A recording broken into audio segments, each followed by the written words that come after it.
We all like ha-ha-haing for sure, but even when watching a tragedy, a joke sometimes could just not be funny or anyway feel out of place, abruptive. There is definitely skill involved in writing not just a good one, but most importantly in knowing where and how to use it. I believe breaking up the pace of a story is beneficial so that it won't fall monotone. Fire Punch can offer some examples. Comedy, first of all, may be used as a means to relieve tension created in a given context. Fujimoto applies this explicitly in panels such as this one, or personally my favorite.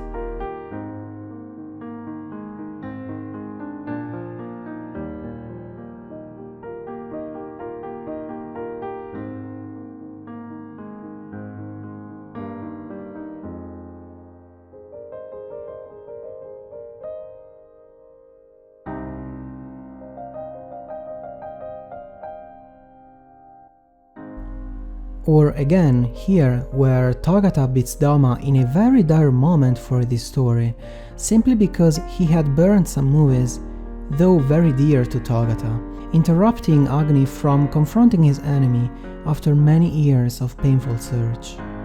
The author's sensitivity transpires mostly by humorous jokes, like when Togata, to show the strength of his resolve to Judah, blows up a building after infiltrating into Behemdog and reassures her by saying, "I've planted a bunch of bombs in this country.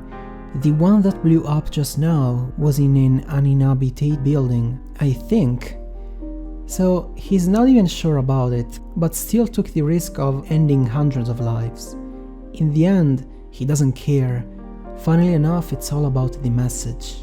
In addition to the function of comic relief, comedy is also used as a plot device by Fujimoto.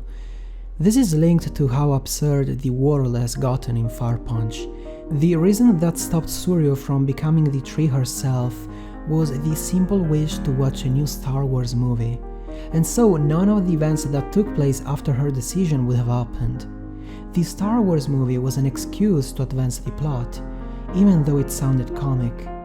Fire Punch is a very serious story, but it being surreal helps to contain both dramatic moments and light-hearted ones simultaneously, which relieves the author from many narrative restrictions that make the overall storytelling less stressful while being coherent. I can provide another example.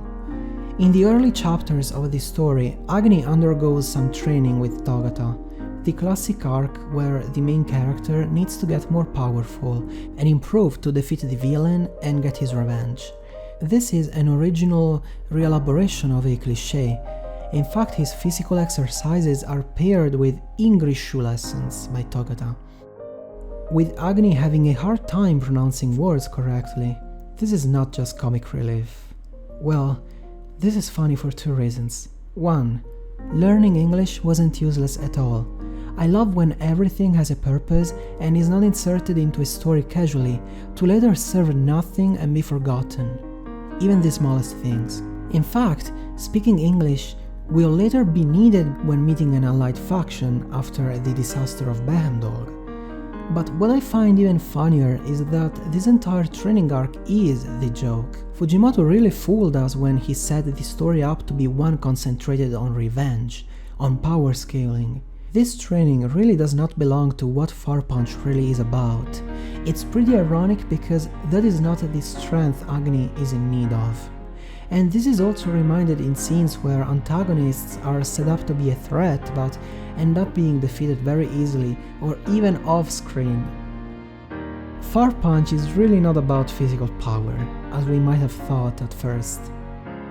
Following up on that, comedy is also occasion to break the fourth wall. On the train transporting, early in the story, Agni's head to be thrown in the abysses of the sea, so he can be dealt with, Togata isn't very satisfied with how the movie is turning out. After infiltrating on the train, he in fact starts fighting Behemdol's soldiers and easily overpowers them, all while filming.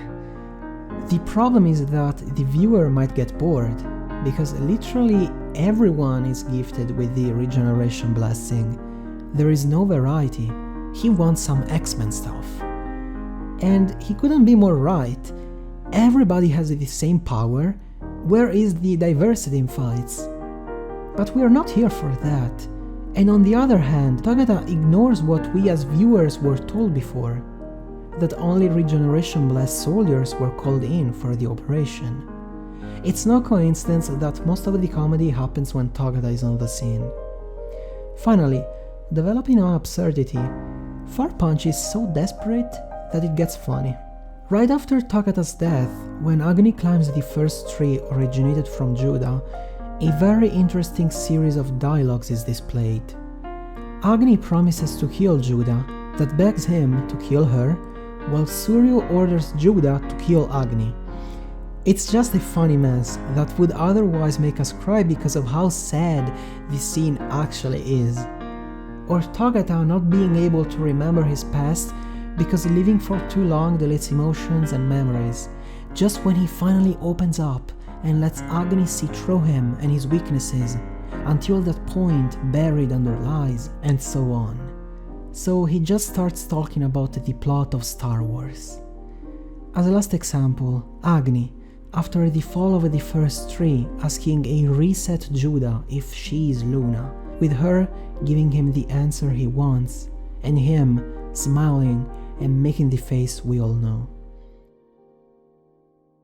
Okay, this video was, I think, the most fun I've had in making one. I just laughed and smiled all the time while composing it. Next videos might be on Demon Slayer and for sure on more Chainsaw Man. Thank you for watching.